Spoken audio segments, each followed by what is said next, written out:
देवदास बंजार महान हो, पंथी लायमल करी।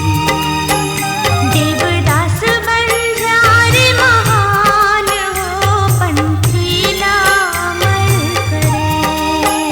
छुए धरती लय आसमान हो, पंथी लायमल करी।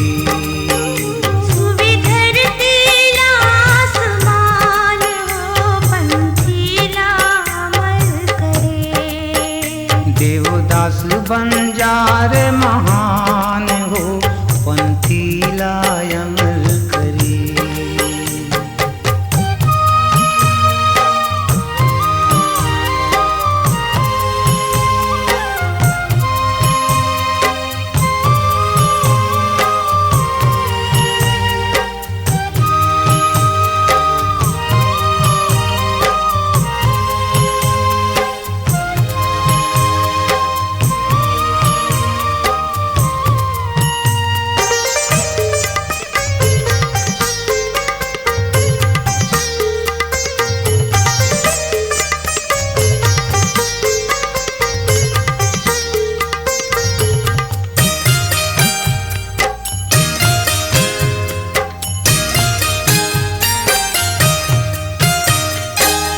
तन ला साध्यो मन ला साध्यो, साध्यो गुरु के बानीला। साध्यो गुरु के बानीला, साध्यो गुरु के बानीला। गाँव गवई के रहवैया रच देव नवा कहानीला।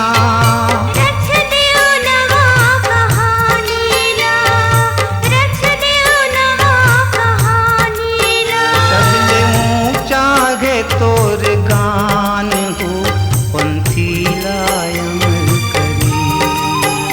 देवदास बंजार महान हो, पंथी लायमल करे।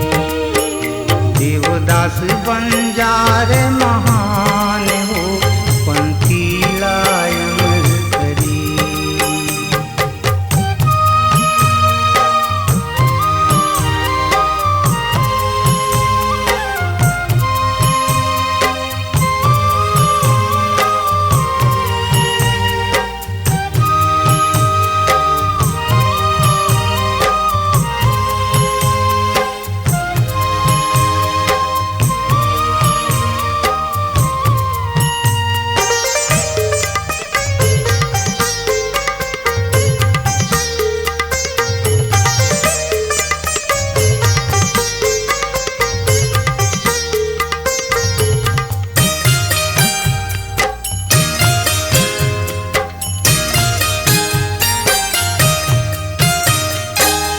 ऐसे छटा बिखेरे हो तुम, रही रही सुरताया थे।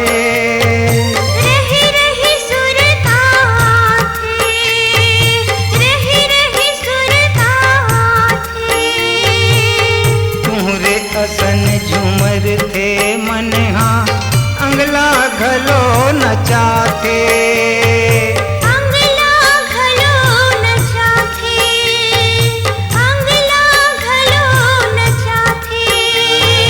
सबके हो फरमान हो, पंथी लायमल करी।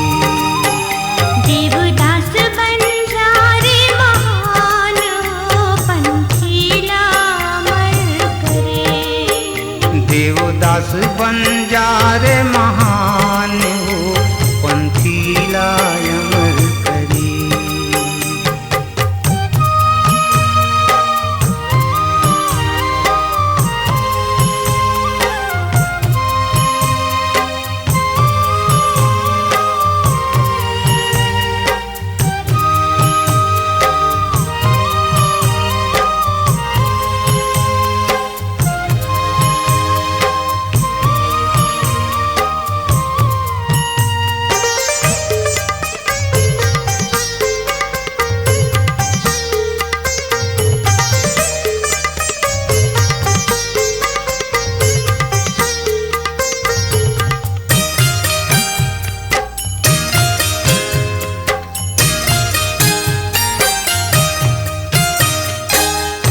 जुग हर आही जुग हर जाही तोर कीर्ति जस रही है। तुर कीर्ति जस रही है, तुर कीर्ति जस रही है। पंथी के संग तोर नाम हाँ चंदा सूरज कस बरी है। चंदा सूरज कस बरी है, चंदा सूरज कस बरी है। और मारे रही निशान हो पंथीला अमर करी। देवदास बंजारे महान हो पंथीला अमर करे। छुए धरती ला आसमान हो पंथीला अमर करे। छुए धरती ला आसमान हो पंथीला अमर करे। देवदास बंजार महान हो पंथीला अमर करे। देवदास बंजारे महान हो पंथीला अमर करे। देवदास बंजार महान हो पंथीला अमर करे। देवदास बंजारे महान हो पंथीला अमर करे। देवदास बंजार महान